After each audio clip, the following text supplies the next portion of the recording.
last night you sang a song for your birthday, and it was really funny. And you said it was a happy birthday song that was... Oh, to myself? Yeah. You want me to do it now? Sure, that'd be terrific. Let me tell you where it came from. I didn't write it.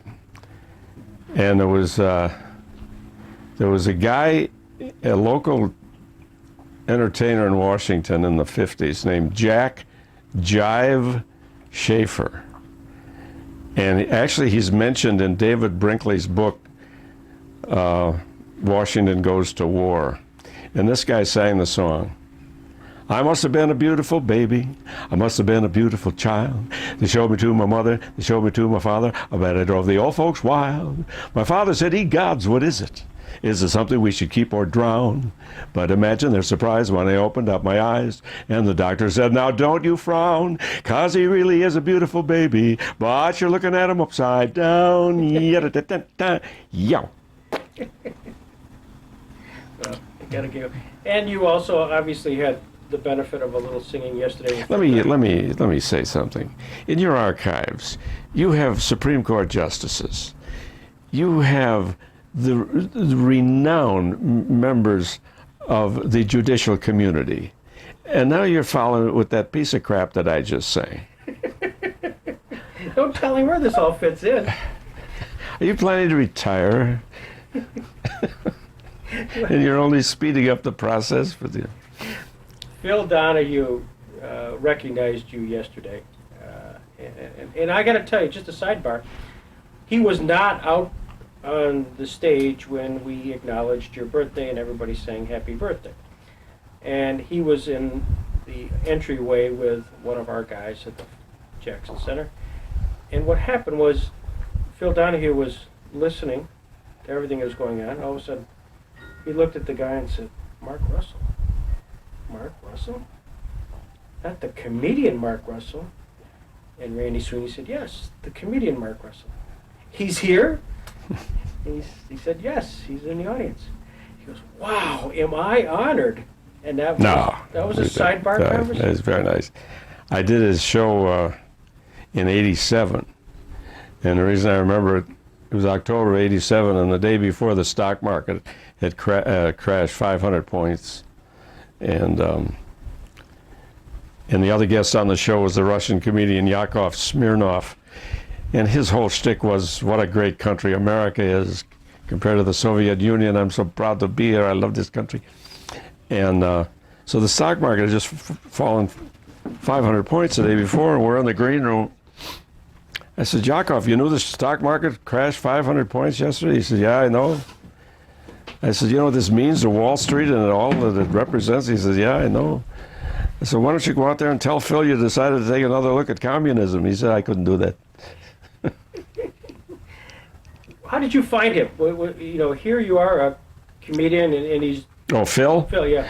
I had done a song about him on PBS, and I've been trying to remember. I don't remember what it was about. It must have been a particular event, and he saw it, or he heard about it, and he booked me on the show to do it.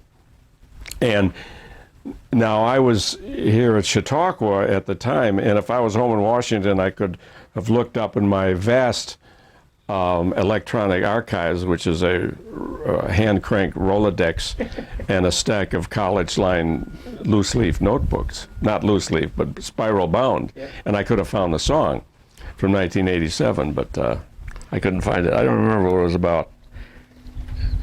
Well, it'd be the perfect... This is when you drop it into the interview at this point, you know. Just like you.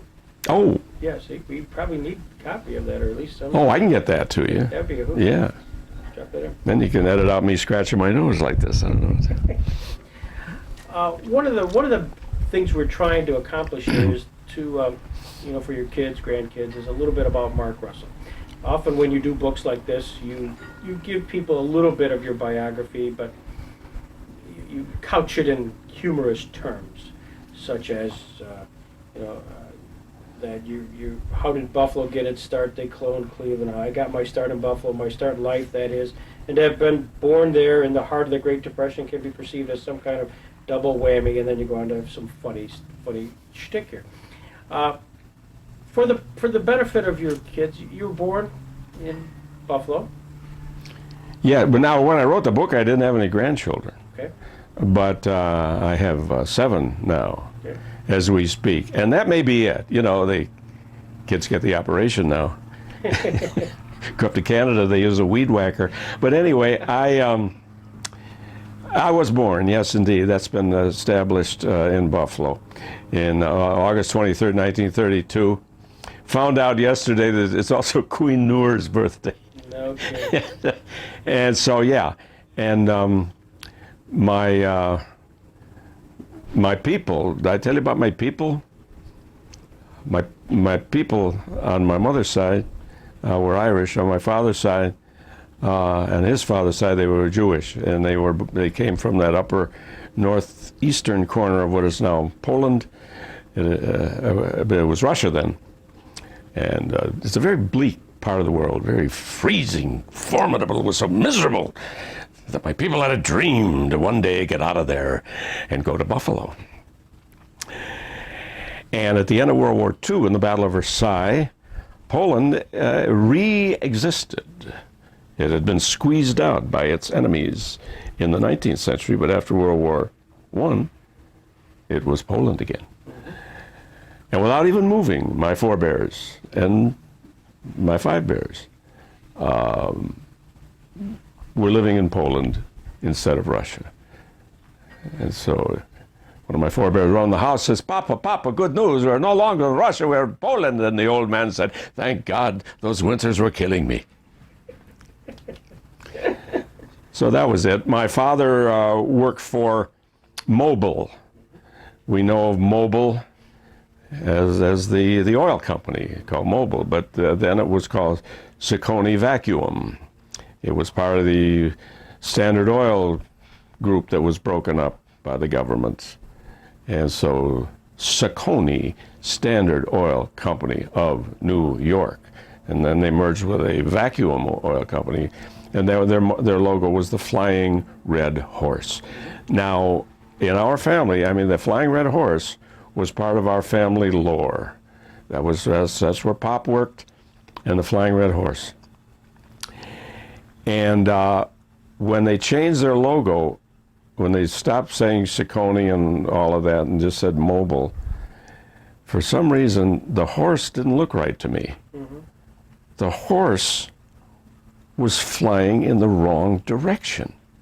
As you look at it, all of a sudden the horse is flying east. You're looking at it and he's flying to your right.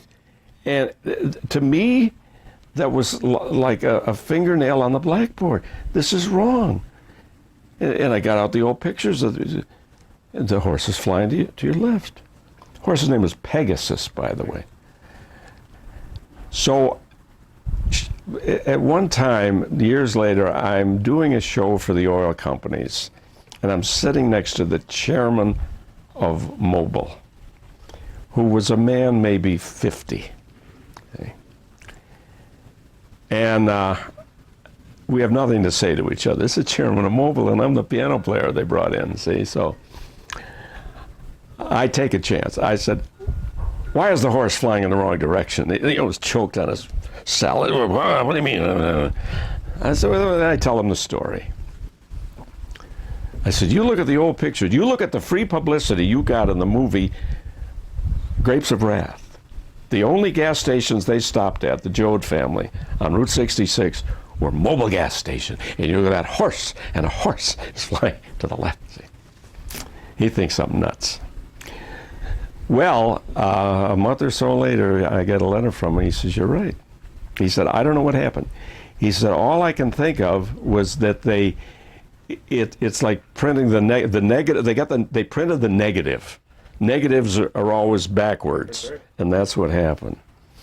And then I said, "Were you going to change them?" And they didn't. No. So your dad was... Yeah, when I was born, he was pumping gas at a Mobil gas station on the corner of Delaware and Delavan in Buffalo. And gas station's still there. It's a different building, but he was there.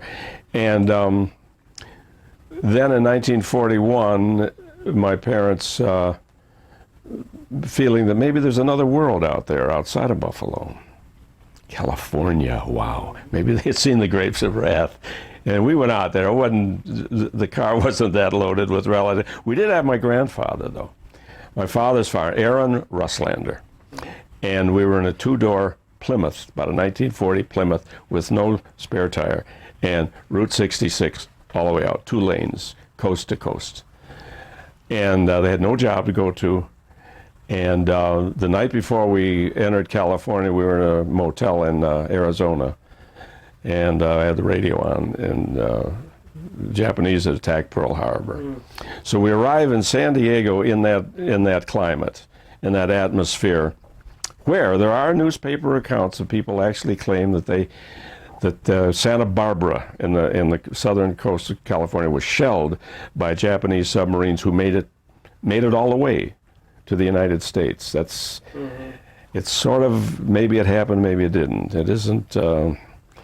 It's up for grabs, that story. But anyway, the situation was so panicky out there. They gave it 6 months, came back to Buffalo. Now, the siblings, just a brother? One brother, Dan, yeah. Who's a couple years younger than you? Yeah, he's a couple years younger than I am, and a much better pianist. And he went all the way through. He got a college degree, and then he got a master's in speech and drama, and I didn't go to college. Your training, did you take music at an early age? Was your mother musical? No, but they weren't musical. They were appreciative. They weren't overbearing show business parents, but they might have come close to it. They loved it. And so, I took lessons. And I took classical, and that was too hard. And so then my mother had heard of a teacher who just taught popular music, sheet music. And his name was Irving Shire, and his son is very famous. His son is David Shire, who writes Hollywood movie scores, All the President's Men, Rocky. That's David Shire. And I took lessons from his father, Irv. Was this in the Buffalo area? Yeah. Mm-hmm. High school, where did you go? Canisius High School, a Jesuit high school named after St. Peter Canisius, a relatively obscure 17th century German Jesuit who was sent over here to make the New World safe for tuition tax credits. It was a strict medieval curriculum. Latin, 4 years, mandatory. Romantic languages, French, or the other one, German. It's funny, the Italian kids all took French, and the Polish kids took German. I don't know why. That's the way it turned out. And I will never forgive the Jesuits for not teaching me how to type, which is why I'm computer illiterate to this day. Now, did you travel there by bus? I mean, Canisius was at the time sort of it was well-respected high school. And did you go there by your dad's design, or was it a scholarship type thing? No, it was $125 a year, which was probably a little more than they could afford. But my friends went there. I said, my friends. I'm going to go with my friends go, and I didn't know. They told how this one kid, and he loved it. Larry Grogan, and he was a couple of years older than I was, and he just loved the training and the discipline and the Jesuits and the whole thing, and he sold me on that. And I said, well, Larry went there, I want to go. Mm-hmm. And I'll never forgive Larry either, so it's the Jesuits. No, I had a tough time. It was over my head. I should have gone to the public school, should have gotten into music more. I lived across the street from the public high school, across the street from Kenmore High School, but I went all the way into the city every day on the bus to Canisius, mm-hmm. which had been, they originally were downtown Buffalo in an old building. It was built in the 1870s. And then they bought a big Masonic temple called a consistory. And the Jesuits bought that. And so we were the first class to go to that. And my father used to joke, he said before the Jesuits moved in into the Masonic temple, they had it sprayed down with 8 million gallons of holy water. It's probably what we should have done at the Jackson Center, right? Well, the same symbolism and the Masonic logos Right. and are up there. Yeah, we still have them all over the place. Yeah, well, it couldn't hurt. And Canisius, when you get your degree, your high school degree, what did you have a sense you were going to end up doing? I had no idea. Absolutely no idea. Because it was a little too easy. It was a little too simple. Presumptuous to assume that I was going to get into any kind of music. That's what I wanted to do. I wanted to be a jazz piano player. I didn't do enough homework. I'm skipping classes to go down to the nightclubs on Main Street and listen to them rehearse. You could walk in there and watch them rehearse. And I would go to the jam sessions at the Black Musicians Union. They had their own union in Buffalo, their own local. And it was also a little bar. You know, like an American Legion have their own little private bar. Well, the Musicians Union, and it was called the Colored Local. There was a neon sign, Colored Local Musicians Union 122 or whatever it was. And so they would have jam sessions visiting musicians who would be in town, maybe at Shea's Buffalo or maybe at the Kleinhans Music Hall, jazz at the Philharmonic, and then they would jam in this little club. And I'm in there on Sunday afternoon at age 16 and 17 when I should have been doing Caesar's Gaelic Wars. Amo Masamat, I should have been doing that. Algebra. And so the result of that, I had to go to summer school 2 years in a row to get out of Canisius in 4 years. And so the idea of going to college, forget it. I had enough education. I didn't want any more of it. The timing was pretty good because, again, my parents had this wanderlust to get out of Buffalo, and this time we moved to Washington. At some point along the way, you end up in Jamestown for a year. Jamestown was, that's when my father was still with Mobile.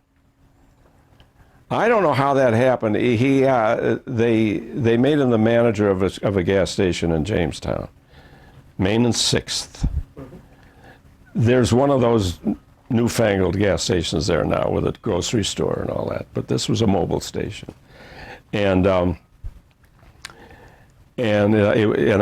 went to the Love School at the bottom of the 8th Street Hill. That was 5th grade. We lived here 1 year in 5th grade, and war was going on. The kids would bring their scrap metal to the gas station, and there was a Catholic church across the street. So my father would tell the customers, he'd say every morning the priest comes over here and blesses the tires. So these tires are safe. We were only there 1 year, and that was before high school. Then my father went in the Army. That was it. He went in the Army from Jamestown, and while he was in the Army, we went back to Buffalo. Where'd you live in Jamestown? 34 Lakeview, upstairs, rented, which is kind of ironic because that's a very nice street. In fact, across the street there are 2 mansions.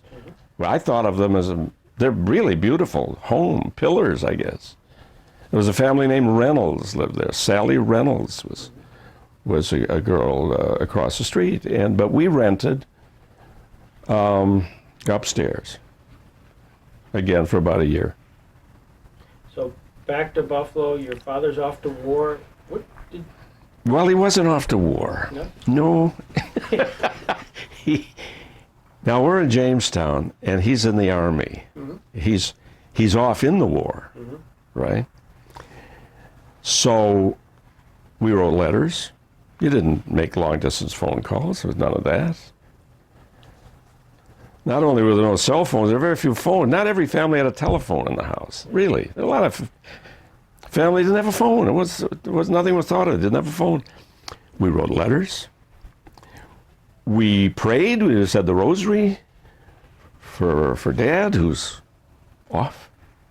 We're in Jamestown, and he's away. You know where he was? Aberdeen, Maryland.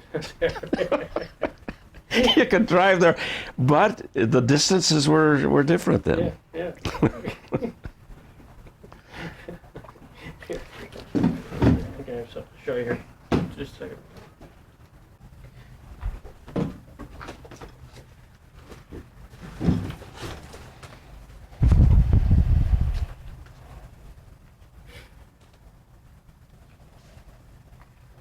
You mention in your book presenting Mark Russell. By the way, why did you do this book? Oh, thanks for not asking me. How come you don't have a title to the book? We couldn't think of a name. The agent, my literary agent, was Anne Buchwald, the late wife of Art Buchwald, and so she talked me into doing the book. And in this, you said, my brief college career and my distinguished military service will be dealt with later on. And I was asked to ask specifically about your distinguished military service by somebody you're married to today. So she wondered if you could elaborate on that distinguished service career that you had. Well, you're not going to believe this, but it is true. I went to see a movie in Washington. We had lived there about a year, and I gave college a brief try at George Washington University, and I quit 1 month into the first semester of my freshman year and got the full tuition back. So there's a movie playing in Washington called What Price Glory, starring Jimmy Cagney and Dan Daly, and it was a remake of a silent movie that had been made about World War I, the Marines in World War I. And Cagney and Dan Daly are Marines in France. And basically what they do is drink wine and chase French women. And I thought, that's for me. And they had a recruiting desk set up in the lobby of the theater. 2 Marines in dress blues at a desk with the application form right there. And I joined up.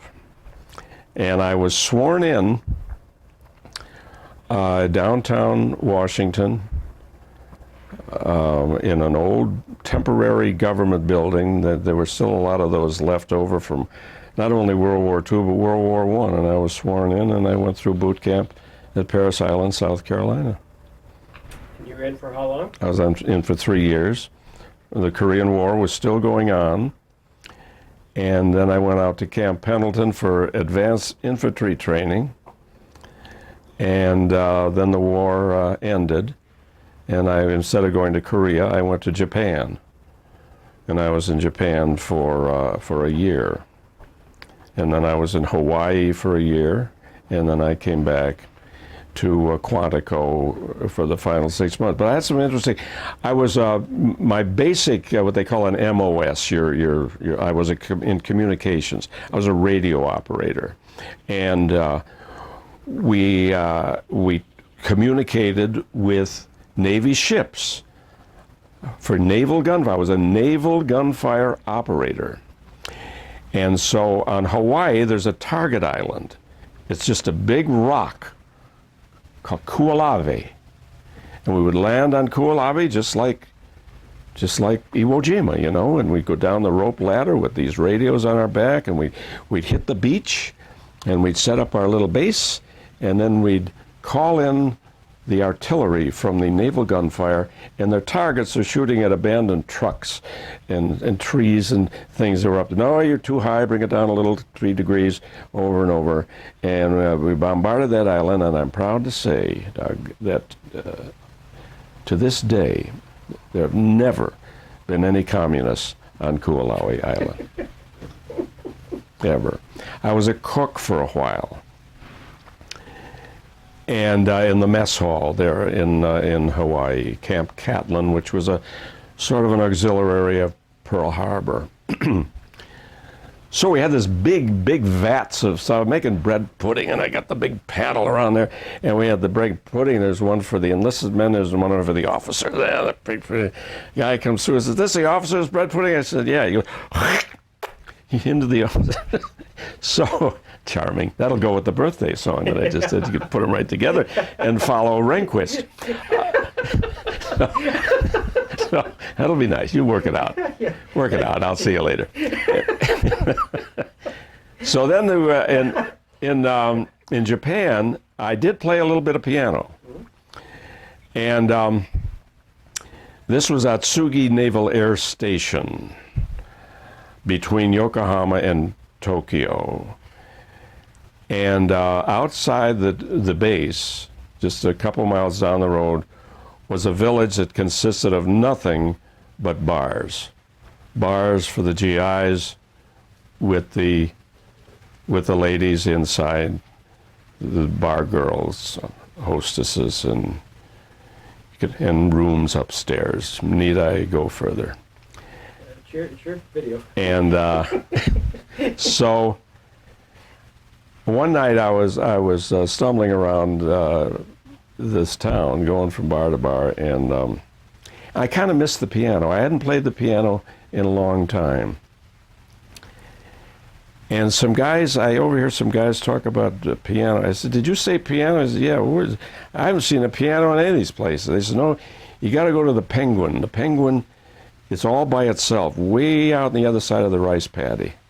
Wow, I head out to the Penguin, and there's a battered a baby grand piano in there. So I hit that piano, and I'm telling you, for the rest of the time when I was in Japan, I didn't pay for a thing as long as I kept playing that piano. That was kind of nice. Now, at what point in the continuum of the Mark Russell musical career did he pick up comedy? Well, I would tell jokes. So that was part of your shtick. Yeah. And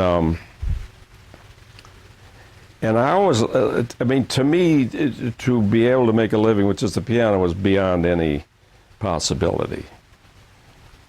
My parents would say, well, maybe on the weekends. That was as far as they could imagine. Because they knew people who played music on weekends in places. And there may be, if it was a really good job, Thursday, Friday, and Saturday. And that was really it. So that was, and then the idea of being a comedian, well, forget it.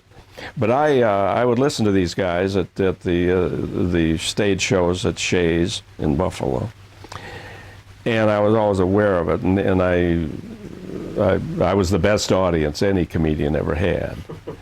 And so it was almost too contrived, being in Washington, piano, politics. It's just like a jigsaw puzzle, and an easy one. So that's how that evolved.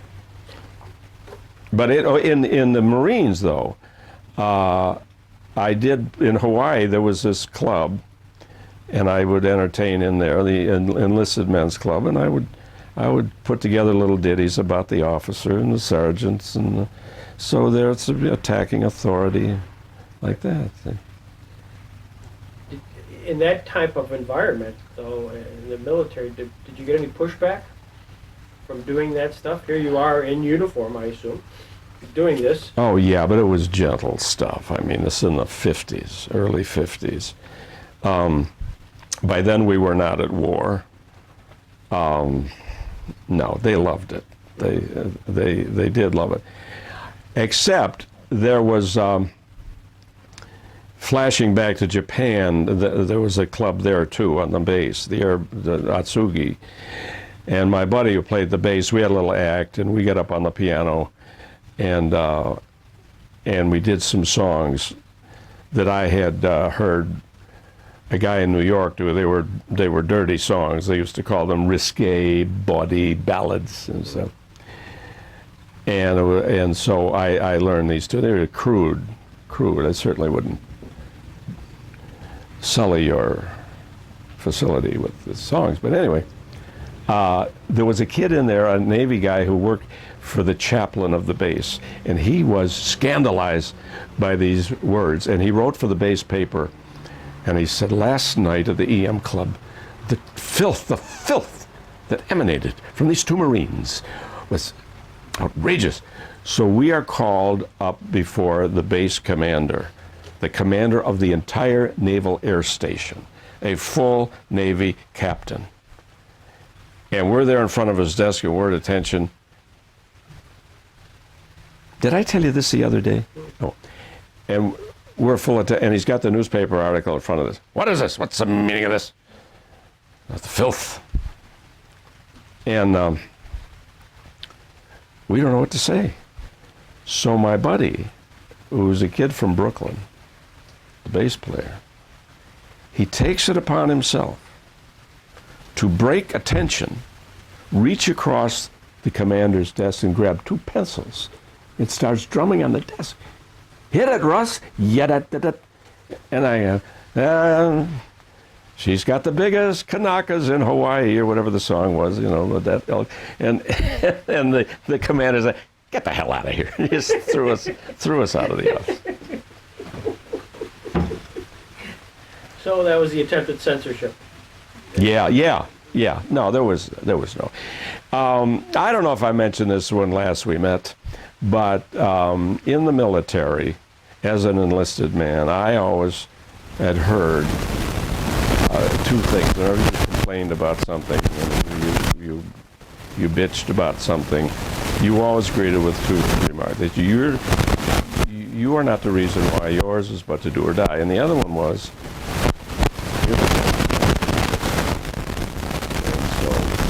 that stuck with me.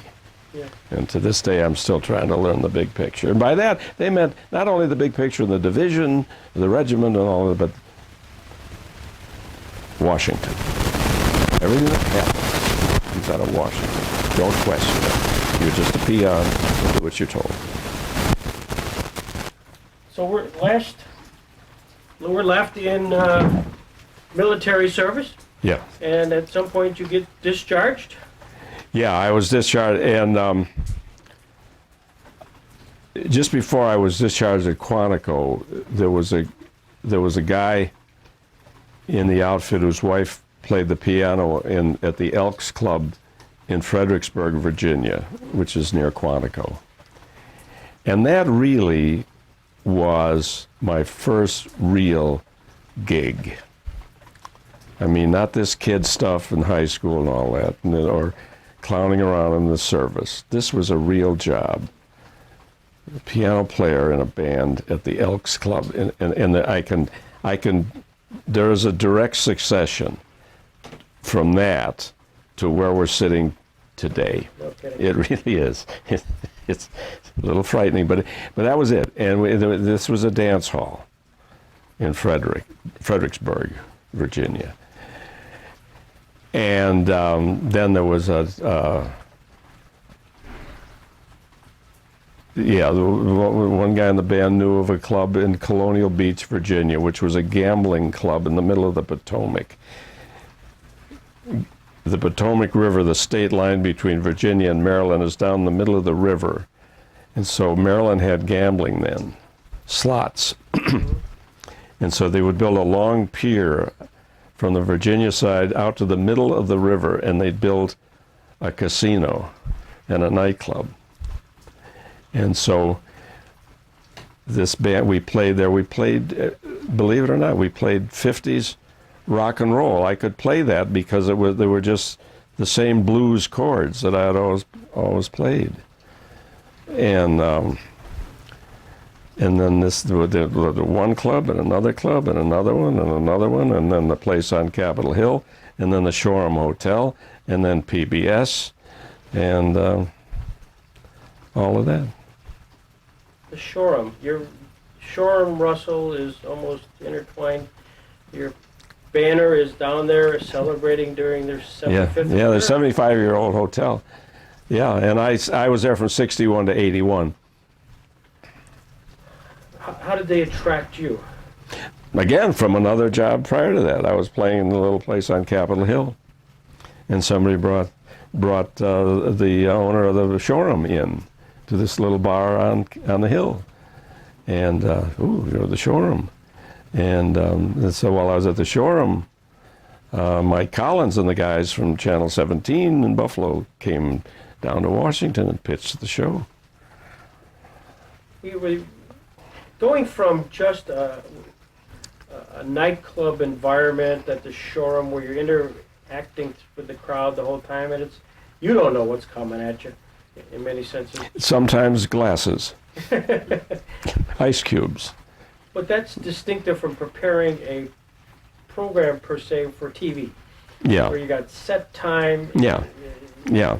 I've always had this theory that nobody is as good on television as they are in person in a theater or in a nightclub. They're just not, I don't think, unless that's all they do is television.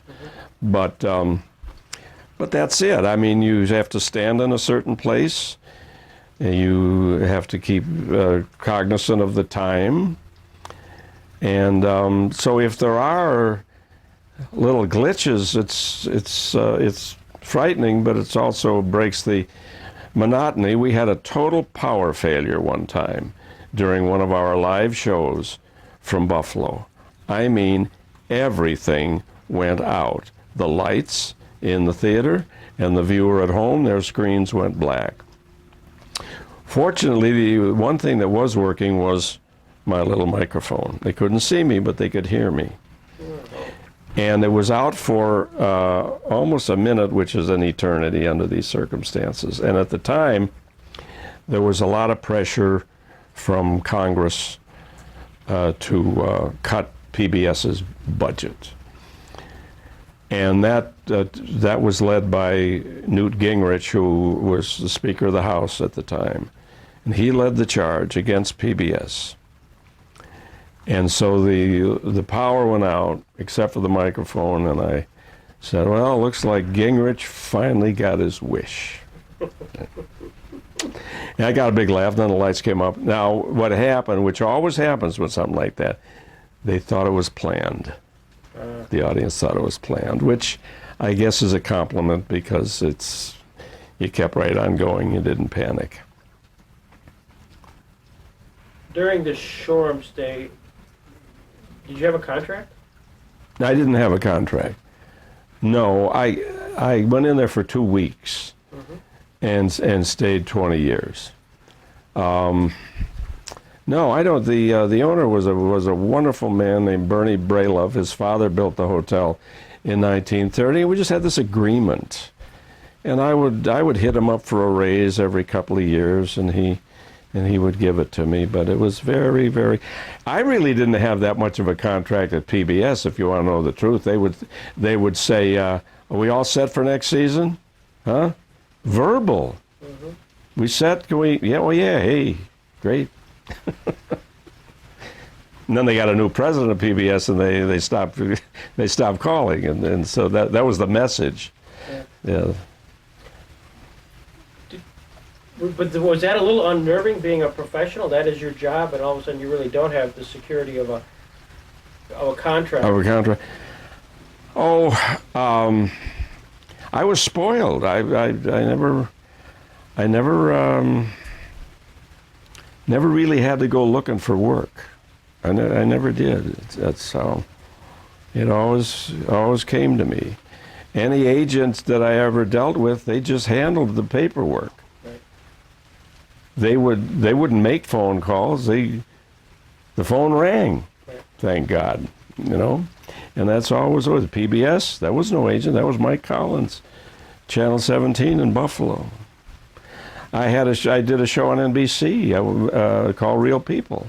George Schlatter, who had produced Laugh-In, he saw me on PBS. There was no agent. Went to him and said, "Hey, you got to have Mark Russell." That's not the way it works.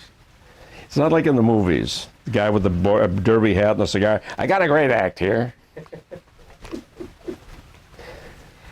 It's like the agent comes into the theater owner. He said, "I got a great act." He said, "Well, watch this guy. Okay, Charlie, do your thing." So the guy stands in the middle of the office. He starts flapping his arms like this. He starts flapping them more and more and more. He says, open the window. They're up on the 20th floor. Open the window. He flies. He lifts up while he levitates. He lifts up off the floor. He flies out the window, 20 stories high, and he does a double barrel round and round figure eight loop. The loop comes back in the window and decreases the rate of his wings, his arms, and he settles back down on the floor. And the agent said to the owner, "What do you think?" And the owner takes a puff of his cigar. He says, "What else does he do besides these bird imitations?"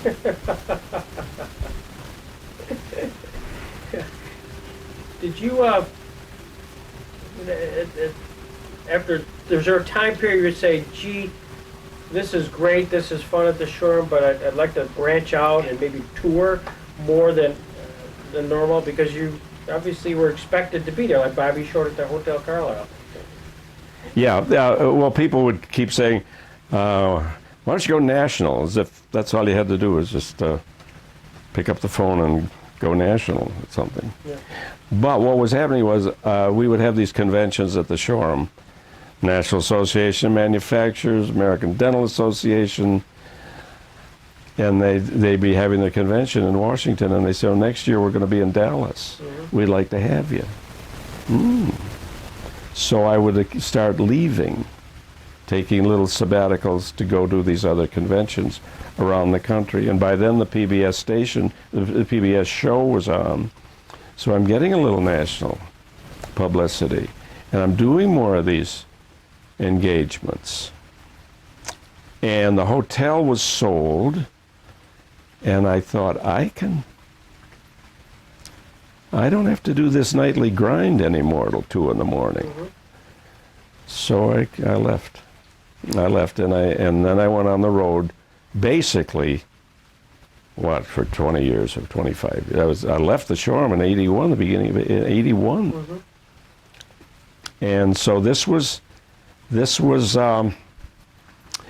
it's what is really amounts to the speaker circuit, although I'm not a lecturer, but that's logistically that's what it is. Mm-hmm. These groups. But among the groups, or in addition to the groups, were public venues, theaters. Again, all word of mouth. And and I'm still doing it. So. And extremely well. Do you find that you're much more selective these days? Well, yeah. I mean, when the television show, it's really an exact science. You're not going to. The show's been off for 2.5 years now, and so I'm not as busy, but I'm as busy as I want to be. Right. See, and but that's the way it is. The fewer shows, fewer times you're on television, the fewer engagements you're going to get. So it worked out fine. If this had happened when I was in my 40s, I haven't got these kids through college yet. Right. From a technical perspective, when they do the shows, does PBS own the shows? Do you have any rights? I don't own them. You don't know? No. Royalties? Is that? No. No, it was, I'll tell you this, the last couple of years on PBS, they were saying, well, it's a money problem, and I didn't understand that. I mean, how much could I cost? But I don't even use a piano bench. So I was doing it gratis. Right. I mean, free. Right. I don't think the union would be too thrilled with me doing that, but they didn't know, and I just did it because I was, if this will help you out, I don't need the money. The money from television, that doesn't count. It's what you get as a result of it. Right. So I was doing it at 100% below scale. Right. Do you get a sense why they were going in a different direction? No. No. I never got a straight answer from them. Yeah. Never did. Not Buffalo, but the network itself. Right. Well, we miss you. So much a part of that. We're going to do one, or as we speak, we're going to do one locally in Washington in October.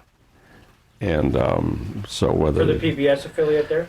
for the PBS affiliate there, and I don't know if other stations. I don't know whether they're going to shop it around or not. I don't know. It'll be fun to do. Oh yeah. Yeah. Was there an idol? Was there some jazz musician who you said, "Gee, that's the guy that I really want"? Oh well, yeah. I mean, these are people who it's almost gotten to be a cult with jazz, and this is traditional jazz, straight up jazz, not jazz fusion, not light jazz. No. These are people who are, for the most part, gone, and a lot of them, the obvious names, yes, Duke Ellington, Count Basie, yes, of course. But then there was a piano player named Bud Powell who was absolutely dazzling, just dazzling. Lenny Tristano. Now, jazz people, my generation, know who these people are. The ones who come to the around here, I guess, you've got the Joe Boughton down in Meadville, and he brings his gang up here to Chautauqua for the Jazz Festival. They know who these people are. Mm-hmm. Dick Hyman, the world's greatest jazz pianist, was still with us. Anyway, they were my heroes, and the fact that you could get this now 24 hours a day on Sirius Radio and also the WBFO in Buffalo, 24 hours of jazz. That's pretty. That I covet that. Mm-hmm. That's there are not many like that. So I love it. I can't play it, but I love it, and I know what I'm listening to, and I appreciate it.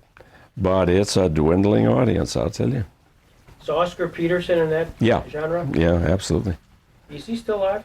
I don't think so. I'm not sure. Yeah. And I met some of them. I met Dizzy Gillespie a couple of times. He was another. I used to get autographs. When I was a kid, I'd go to the jazz concerts at Kleinhand's Music Hall in Buffalo and wait out in the parking lot there and get the autographs. And I later worked with some of these people whose autographs I had. What about from the comedy side? Did you find yourself, I don't want to say imitating, but taking inspiration from certain comedians? Well, yeah, that's hazardous because you'll pick up their delivery for a couple of days after you see them. It's ridiculous. But Mort Saul, obviously. Mort Saul, he's the only comedian I really know. And so I would pick up his attitude, which probably wasn't a good idea. Because you're not all, in my case, Mort Saul, Lenny Bruce, they spent a great deal of their time working very hip, sophisticated nightclubs in New York, San Francisco, Chicago, Los Angeles. A lot of more jazz clubs. And so it's not a good idea to pick up that attitude or that delivery when your audience is the Chamber of Commerce of Corpus Christi, Texas. No. Or even in Washington, which it can be a very square town, I mean, if I'm talking to a bunch of congressmen and their staffs, that's not the Blue Angel. Talked a little bit about that with that Supreme Court gig you had. Yeah, that's right. So it's best to develop your own style. I knew a guy in Washington, he wanted to do what I did. He wanted to be a political satirist. And James Whitmore was at Ford's Theater doing Will Rogers. And this kid went to every one of the performances. Whitmore was there for about a month, and this guy went to every one of them. Matinees, and he had a job after this in a strip joint, filling in for the strippers. And he comes out with a cowboy hat on, chewing gum. He's doing, it was the saddest I felt, I don't know whatever happened to this guy. Well, howdy, folks. Well, I see that. See, these guys are waiting for Blaze Starr to come out. Yeah, dude. Tough lead-in. Is there folks out there today in the political satirist world that you say are the next up-and-comers, the next Mark Russells? Or is there only one Mark Russell? No, the ones, the names that come to mind are beyond Mark Russell. Let's put it that way, beyond, surpassed. And as we speak, David Broder just spoke at Chautauqua. Now, this Mr. Broder is in his late 70s. His audience is pretty much in that neighborhood, not far from it. But one of the questions from the audience was, what do you think of Jon Stewart? See, what do you think of the idea where so many young people are getting their news from The Daily Show? Is there anything wrong with that? And what did he say? He said, no, he says, there's nothing wrong with it at all. He said, if I could stay up that late, I'd listen to him myself. But anyway, he didn't say, oh, that's terrible or anything like that. So in my opinion, Jon Stewart is he's the real deal at the moment. And so I never got near that, never did. Mm-hmm. It is funny how kids who otherwise don't watch the news, the CBS News, they would never watch that. Even they watch the darn thing at 11 o'clock, and that is their news. Well, I'm not. If it's all right for David Broder, it's all right for me too. But I always looked at it this way: that in order for Jon Stewart, which is a kind of, forget Leno and Letterman, that's something else. You can't lump them together. But with Jon Stewart, all of these stories are set up. You really do get the original story first, then you get the satire. You don't just start in with the satire unless it's one of those stories that's so obvious. One of those O.J. Simpson, John Benet Ramsey, Dick Cheney shooting the guy in the hunting accident, one of those kind of things. Well, then you go right in. You don't have to say, oh, by the way, Dick Cheney shot it. No. But there's so many other issues. And so Stewart will get into, something out of the House Ways and Means Committee or something, and he'll make it entertaining to the mass audience, which is, it's getting to be a mass audience, not quite yet, in Comedy Central. But my point is that the kids get the original headline. They get something. They get something, yeah. Is there a challenge? Well, you just mentioned, sort of the Jon Stewarts, but often you'll watch Comedy Central and comedians, unlike you, have to use foul language to move the process along, and it's almost become the norm, language-wise, for the comedians to either get their point across. Is that? Obviously, you're a living example. It's not absolute, but is that becoming more and more part of the culture where you have to? Yeah, it is. It is more part of the culture. Jon Stewart, by the way, swears, but they blip it out. Mm-hmm. But when he does, it's just in the course of conversation. He doesn't overdo it. But comedians who use the F word 120 times in a 60-minute show, and that's what you're talking about, I guess. And they are of a generation that has known nothing but that, because a lot of them are looking up to to their job. Where I'm sitting here, I'm talking about Mort Saul and Lenny Bruce. Well, a kid, 22 years old, he's looking up to Richard Pryor. See? Mm-hmm. And so that's what they know. That's all they know.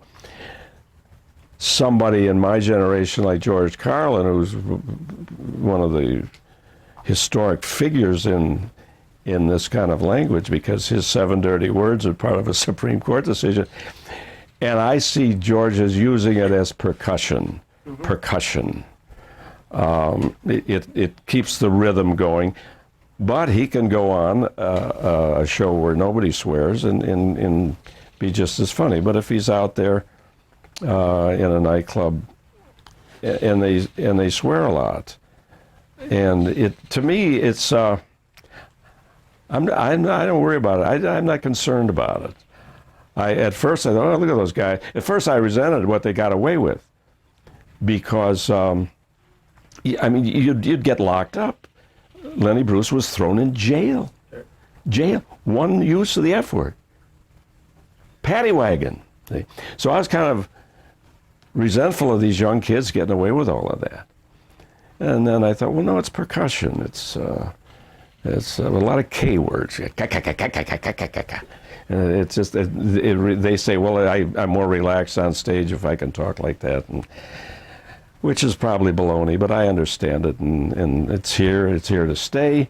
And by the way, the number of older people who are bothered by it, they're dwindling too. They're either not with us anymore, or they're so desensitized by it that it doesn't bother them either. Are there times when you're planning your act that you really want to get out a moral message, where you disguise the message with humor, but you want to get that point out? You really want to say something. Very rarely, because if the audience even senses that you're preaching to them, you're going to lose them. Mm-hmm. So it better be real funny. You better be real funny, and it also better be something that they're going to agree with. This idea of changing somebody's mind with humor, my personal jury is still out with that. I don't know if that's possible or not. Maybe in a subtle way, or they'd say, well, gee, I never looked at it that way. But I mean, as far as changing one of their core convictions, mm-hmm. You're not going to turn a guy who you're not going to turn an extreme right-wing fundamentalist into an extreme liberal with one show or one joke. But at a lesser degree, they say, well, you got a point there. Ah, yeah, I never thought of that. Thought of it that way. Mm-hmm. But there used to be an Emmy show for news. In addition, they didn't do this for many years, but there was the regular Emmy Awards. Of course, they had the daytime Emmys for the soap operas, but for a few years, back in the 70s, there was a separate Emmy for news. And the producer was Don Hewitt, who produces 60 Minutes. Mm-hmm. And so he booked me on that show to do a little monologue before they started the awards. And at the time, I had done some stuff for the right to life. I was a right to life guy early on, 1970. And so a few times I would go out and I would do a series. I was really caught up in this. I went through a really overly devout Catholicism period for a couple of years, probably coinciding with going on the wagon. See, mm-hmm. Mm-hmm. so I did that. Now at this time, Don Hewitt books me on the Emmy thing, and I'm doing Watergate jokes. I'm doing all of this and that, and then I had a line. Well, he's right to life. They hadn't coined pro-choice yet. They hadn't coined that. I said, "Do you ever notice how many pro-abortionists are people who've already been born?" Little irony there. See. And so that didn't go over too well. Hewitt didn't like it. People giving you ideas for... Yeah, tips. Like who? Who might give you tips? Are these fellow professionals or... Aside from Allie, who might be? No, there are people who want to who have an agenda during Watergate, or if somebody was being nominated for the Supreme Court or a cabinet position, and so they have to go up before a certain committee, and there are Democrats on the committee and there are Republicans on the committee. And let's say one of the parties don't want the guy to get confirmed, and they might have some dirt on him. I remember there was somebody who was up for director of the FBI. J. Edgar Hoover had died, and then there were a couple of guys, and so somebody from the House Senate Judiciary Committee came to me over at the shore and said, "Well, we got a hot scoop on this guy. He's coming out of a Motel 6 at 4 in the morning," or something like that kind of thing. And we found this out in our investigation of him, and we're going to question him about it tomorrow. See.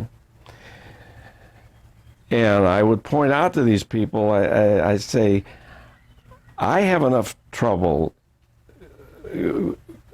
assuming the audience is going to know what I'm talking about, rather than to introduce something that the public doesn't know about. You can't. It's making the audience work too hard. Mm-hmm. You have to tell them something they didn't know, and then you have to do a joke about it. It doesn't make sense. You got to tell them about something they already know. Right. And so the point is, I'm not an investigative reporter. See, or you'll have people come around with conspiracy theories. They come out of the woodwork. There's one going around. I'm not making this up. That the Federal Reserve blew up the World Trade Center. See, that's really a wacko conspiracy theory. And these have always been with us. The Da Vinci Code, conspiracy theory, that Jesus and Mary Magdalene got married. They had a little boy who they raised as a Mormon. I made that last part up. I was running to the book here for a second. One of them is that horrible day in Dallas, November of 1963. And just before Lee Harvey Oswald fired his rifle, just before that, Lyndon Johnson went. See, it's a conspiracy theory. John Wilkes Booth couldn't have killed Lincoln, because on that night, Booth was starring on Broadway in Cats.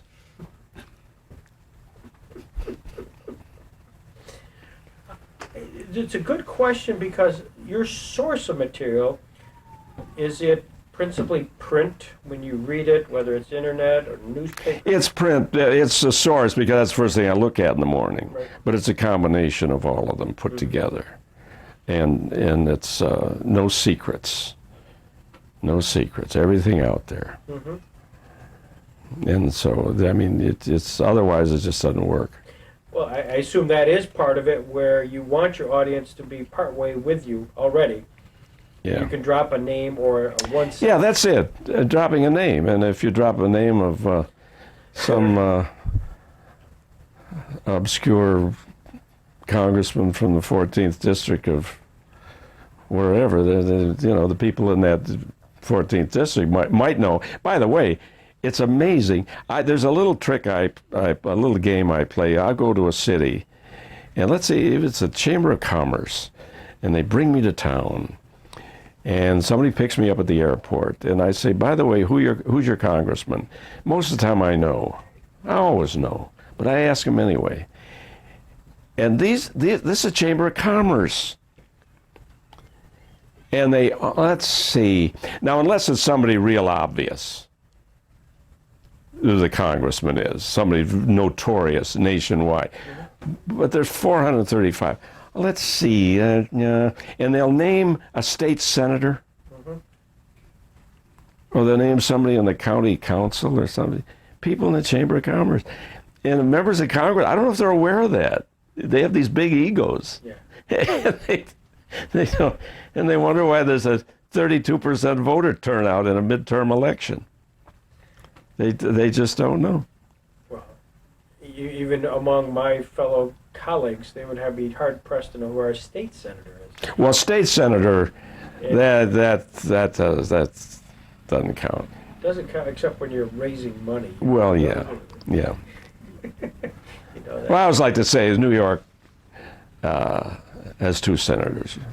One of them is Hillary Clinton. The other one isn't. But you know the one that isn't is always the most dangerous place to be is between him and a camera. Between Chuck Schumer and a camera. That's right. That's right. He does get around. He really does. As you mentioned last night, I mentioned him.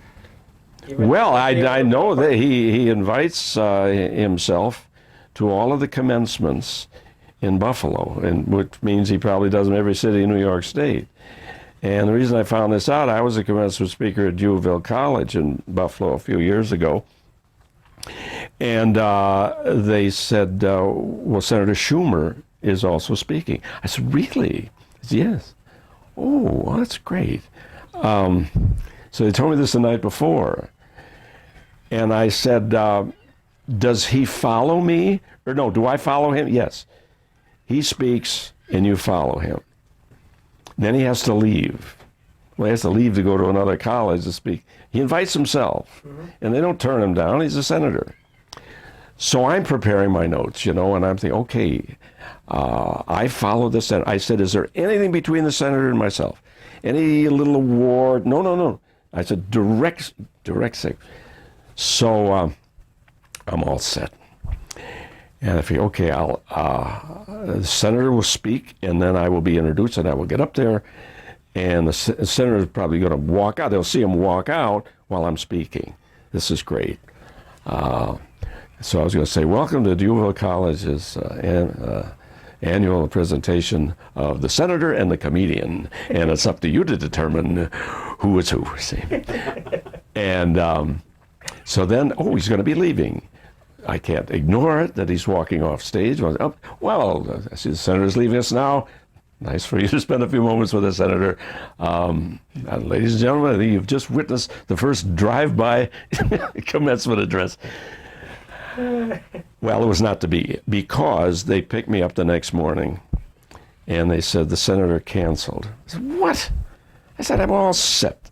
I had this nice program, wasn't going to insult him, I thought it would be funny. Well, it's raining in New York City. He's stranded in New York City, and he couldn't get here in time. So after the commencement, there were some reporters there, and I was telling this reporter this. He said, what are you talking about? He said, the senator was here. He was in Buffalo this morning. So all I could figure, he might have thought it'd be a good idea to remove himself from the program that I was on. Maybe I'm being presumptuous. I don't know. I admire the man very much, because you don't remove yourself from a camera unless it's really serious. But he's amazing. You go to the tiniest little restaurant, lunch counter, Charlie the Butcher, and they'll show you the table where Chuck Schumer sits. He does a good job. He does it. He's all over the place. No question. Given the fact, even in our area, which is a fairly conservative area, everybody likes him because he shows up. We never saw Moynihan. We never saw Javits. Ken Keating was a mystery. Well, that was it. That was always the trouble, that they never went upstate. Mm-hmm. Ed Koch was going to run for governor. And remember, he said the people up there wear gingham. No good restaurants in Albany. Well, he had a point there, I guess. But so now it goes back to when Rockefeller was governor, Nelson Rockefeller. And this story was told to me. There's this little town of Pavilion, New York, and Rockefeller and his entourage arrive in Pavilion. He gets out of his limousine and he says, well, it's wonderful to be back in Pavilion. Happened. Yep. What's next for Mark Russell? As you look, celebrated our birthday yesterday, and you look and say, here's what I would like to. What's next? Yep. I'm getting my teeth cleaned.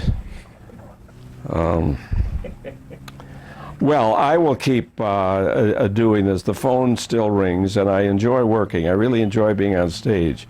It's really easier now, and I'm encouraged by people in their 70s, 80s, 90s. The great guitarist Les Paul still appearing in New York City at a club every Monday. He's in his 90s. So that's encouraging, and so I'll keep doing it. I always said, well, if the TV show runs out, I'll go door to door, but I'm not at that point yet. But I do enjoy it, so I'll keep doing it. I'd like to write another book. I wrote a book years ago, as we mentioned, so I'd like to write it. I'll have a better title next time. I thought I would call it "Christmas Was Easier When We Drank." When I was growing up, all the Christmas presents, they had to do with booze. I mean, there are these little attaché cases that open up in our full bar with the little seltzer water capsule and the swizzle sticks and everything. So that would be a good title. What has happened since 1980 that you would highlight? What's the big part of your life? Well, since 80, the grandchildren, the 5 grandchildren, 7 grandchildren. Having a house in Chautauqua. And then I still play Ford's Theater in Washington every year. That's always a lot of fun. But no, that's really it. I never got any. I'm always embarrassed. I hear these speakers at Chautauqua when they're introduced, and there's this Pulitzer Prize, and that Pulitzer Prize, and that Oscar, and this and that. And so what did they say? Well, here's a guy who's played piano in a strip joint for a while, and then he was plays in this hotel, and PBS, 6 times a year. What a demanding schedule that must have been. Chautauqua, how did you find this place? Well, I always knew about it, and playing the amphitheater every year. I first played the amphitheater in '79, and my wife and I would come here. We'd spend a couple of days, and then we'd spend a few more days, and then spend a week, and then so we finally wound up buying a house here. And this is summer home for you. Yeah. Mm-hmm. While here, are you still writing your articles? Do you have a weekly? 4 times a week. 4 times a week? Yeah. I still do that. And I leave from time to time. I went up to Toronto.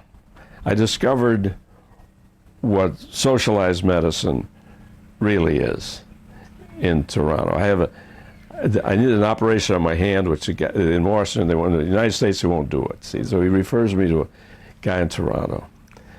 And I said, well, if it doesn't work out, at least I get some material out of it. And there's this electric thing, and he holds it on your hand, and it's very painful. And he's a Canadian doctor, and I'm writhing in pain, and he says, "We're just getting even for the War of 1812." And so we were late. We couldn't find the place in the suburbs of Toronto.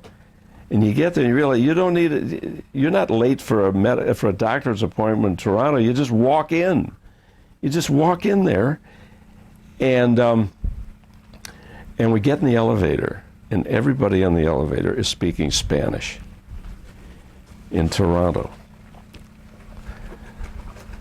So I remember in the middle of Hillary's health care plan thing. And the doctors hated her, and the medical profession hated her, and I go down to Florida. Did I tell you this about the Prime Minister of Canada, No. Mulroney? And I'm speaking to these healthcare people, and they had the Prime Minister of Canada spoke to them at lunch, and then I had them at dinner. And so I was all set to say that Mr. Mulroney came here to explain Canada's single-payer plan and also to visit his doctor. I thought that'd be kind of amusing to say, you know. And so I'm sitting there getting ready to go on, and I tried it out on the people at the table. I said, I'm going to say Marone's here to see his doctor, and they didn't laugh. And they said, well, you weren't here at lunch, were you? I said, no. He's here to bring his mother to see her doctor. He was in the United States. And so you go to Toronto, and it's all people speaking Spanish going to see their doctor. And then the end of the myth, Canada's healthcare plan. Yeah. No anesthetic. Just give you a block of wood to bite down on.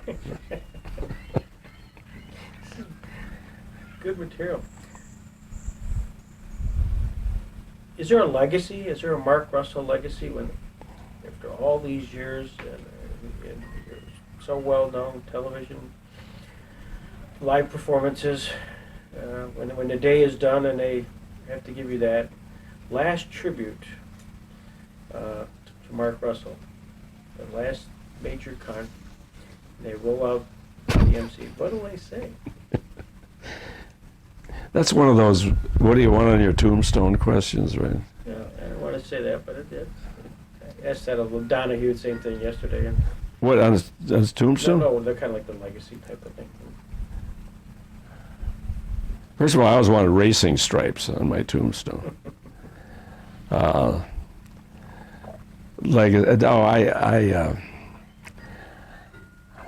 He never broke the sixth commandment with anybody but himself. That's important.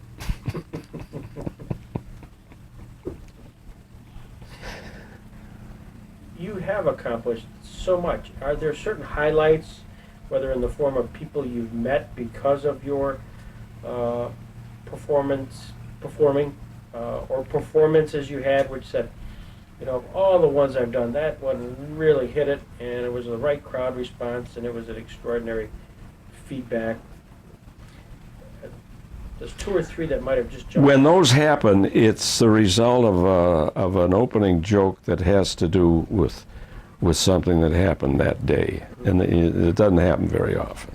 I mean, it used to when I was working on a night-to-night basis, but those moments have usually been either here at Chautauqua or at Ford's Theater, in addition to the Shoreham, which was 25 years ago.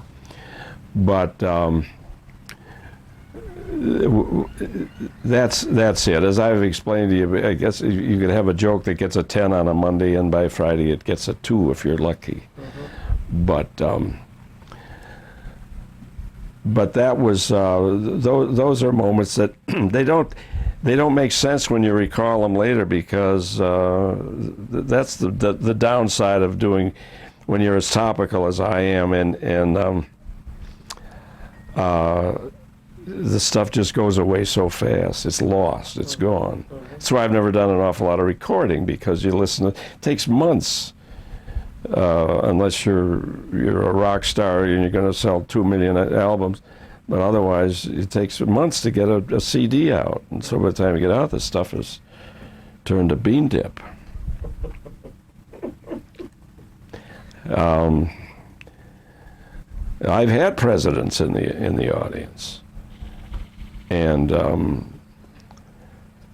it always under very controlled circumstances. They never sat in the audience for an hour and a half, but I mean, these were tapings. When the Gerald Ford Museum opened in '81, that was a Bob Hope special, and I was on that. And Ronald Reagan was there, and I've had Carter right here at a banquet in Washington. And I spoke to George Bush 2 months before the war in Iraq started. And this was in February 2003. And our posture was that war was not inevitable. We were open to all diplomatic options. But at the same time, Germany and France and other nations were lined up against us. So somebody said, why don't you go up and say hello to Bush? And I said, I don't know what to say to him. So I just made this up. I went on, Mr. President, I'm sitting between the French ambassador and the German ambassador tonight, and I think I got things worked out for you. And he said, we're going in anyway.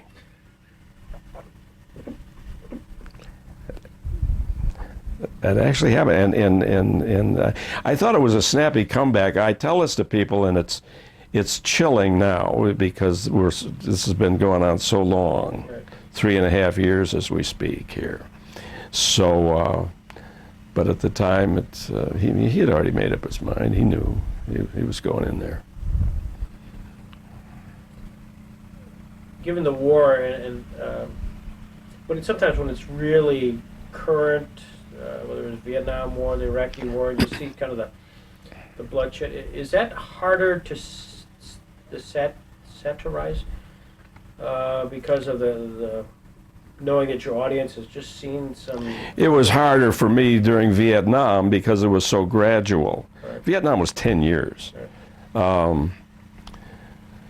So when young people hear us compare this with Vietnam, and we tell them Vietnam was 10 years, it must really scare the hell out of them. So this is going to go another 7 years, see, and it was so gradual. But now it's you can't avoid it. You can't avoid it, and I tell the truth when I say I was for this at the beginning. I understood. I bought the whole thing. I bought it all. The 16 words in the State of the Union address, the effect that Saddam had purchased enriched uranium from an African country. I believe he said it was Brazil. I bought that all. I know we can't pull out. We pull out of Iraq now, and that whole country will be overrun with Iraqis. I know that.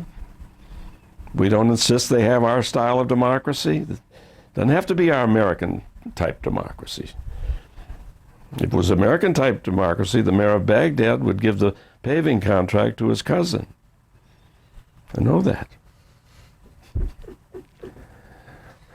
But there was a press conference the other day, and the president, he said, if we pull out now, this will be chaos. As if it was Mr. Rogers' neighborhood now, you know. Or this whole business, it'll send a message. It'll send a message.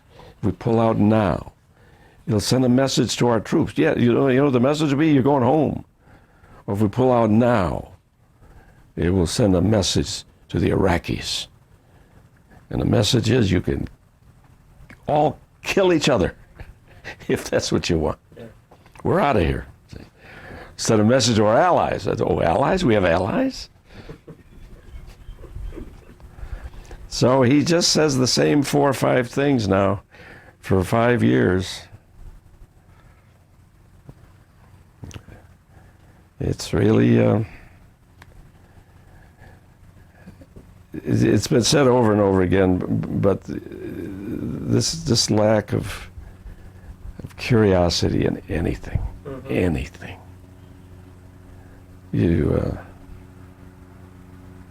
David Broder mentioned, he said that he had socialized with George Bush 41 for a while when he was out of office. George and Barbara Bush, they go over to China. They spent about a month together in China, and then George Bush starts to run for president. And David Broder said, well, now this is a different situation. If you're running for president, we can't be friends. And he said George Bush perfectly understood that. He understood, not Barbara, not Barbara. She said, if you're not our friends now, don't come back, Buster. That's the way he put it. He said, don't think it can come back.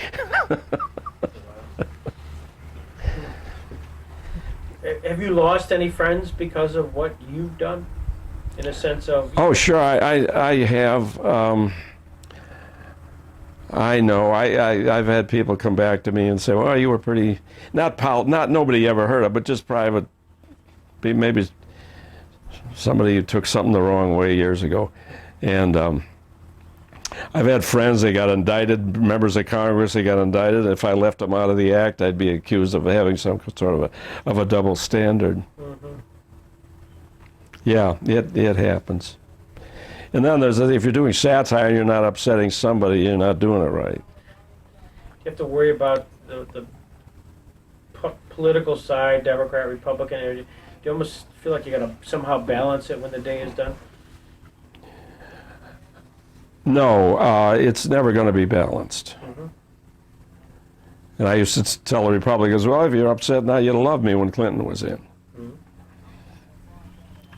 It always comes out, you're doing more material on whoever the president is, or whatever the power and party is. I think everybody understands that now, because we're just, political humor is exploding all around us on all kinds of levels. And this idea of being offended, it's getting to be a sort of an archaic term.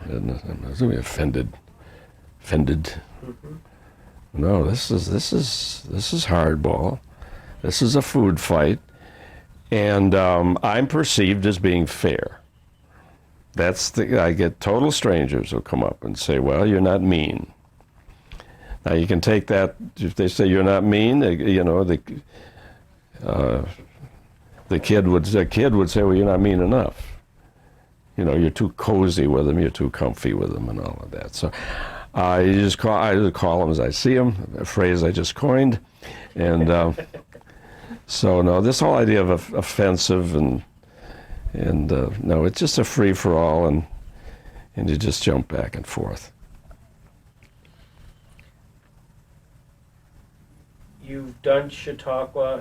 From a geographical viewpoint, is there an area where you said, "Gee, I would never have guessed I would have played"? They actually would have rolled out a piano, and I would have played in the Himalayas or wherever. Some strange. little nightclub in the Himalayas. I go there. The Kit Kat Club in Lhasa. What's the capital of Tibet? There, I go there all the time. I played the South. I played Birmingham, Alabama. I played Mississippi about 4 times. And most of these were involved with the local PBS station. So I'll go to Mississippi and I'll get the 6 PBS fans. No, that's unfair. And so the Midwest is very open, and they're just great. I consider where we are the Midwest, by the way. I've often said that God did not draw those state lines, and so where we are now is, yes, we're in New York State, but we're really in Ohio. Yeah. And so it's not so much geography. New York's always been tough for me. A local New York audience, a little too hip. I want them a little square, a little bit. Have you done much international work? Well, for PBS, we did 5 shows out of the country. England, Ireland, France, Italy, and also Alaska, because the Alaska one included a little strip of Siberia. We went over there to Siberia. And those were for American audiences, but they were funny travel logs. I met the Pope, John Paul II. And this was just arranged as a last minute for our Italian show.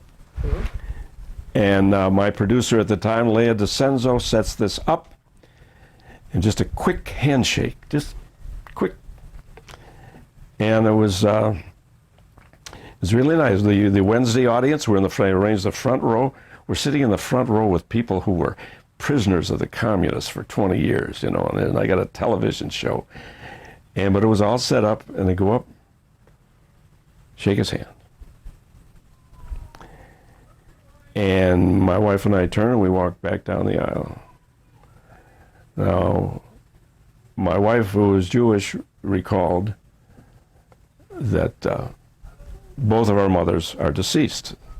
We shake the Pope's hand, we come back down. My wife whispers, "Your mother is looking down, smiling. My mother is having a cow."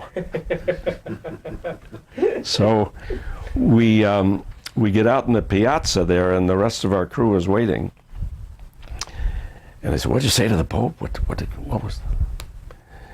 And I said, "Well, he didn't know who I was, so they had a sub-pope there. They got the list of the people. All they knew about me was that I was an American who had something to do with television." Now, this part is true. Something to do with television. So he turned to the Pope Next guy, Americano televisione. Oh. So all the Pope said to me was, America. I said, yes, Your Holiness.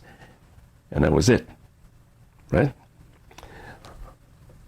But where this went was, I developed this, all he knew about me was that I was an American. It's something to do with television. America and television. Two of the Pope's favorite things. Mm-hmm. They might have well have told him that I was an abortionist, you know. Satanic abortionist. So anyway, we get out on the piazza. They said, what'd you say? I said, well, I said, the Pope was coming to the United States in a couple of months, which he was. So I said to him, Your Holiness, Larry King wants to know if you'll switch with Kevin Costner.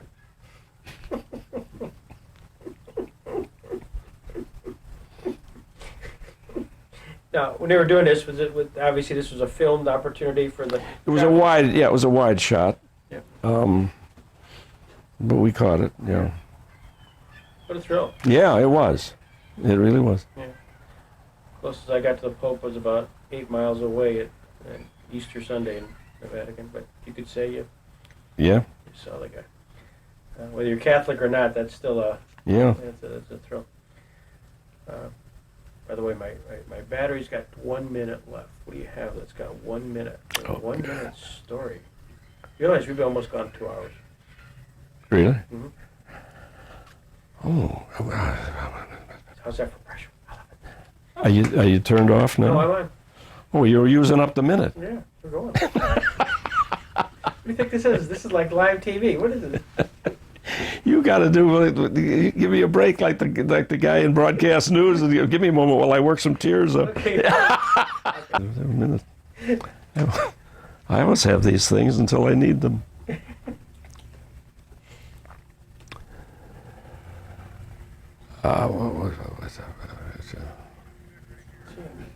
Well, all I can do is go into the well here. What we haven't talked about is political correctness, and I never really had a problem with it because I thought that it was a meaningless label because both sides use it against the other, and it started off innocently enough. Short people are vertically challenged and bald-headed people are follically impaired and all of that. And then it got a little more serious. The one I hate is senior citizen. If you think about what an insipid thing that is, label, senior citizen, it's like putting a little paper hat on Grandpa. How's our little senior citizen? Hate that. Then it got more serious. And this is true. The real estate people were discouraged from advertising a house as having a master bedroom. Oh, really? The master's bedroom? Huh? Edna, it's time. And then ethnicity entered into it. Can't say Washington Redskins, Cleveland Indians, Atlanta Braves. No. Fighting Irish of Notre Dame. Are you kidding? We can't have that stereotype. So the board of directors, the University of Notre Dame, held a conclave. Everybody got drunk and a fight broke out.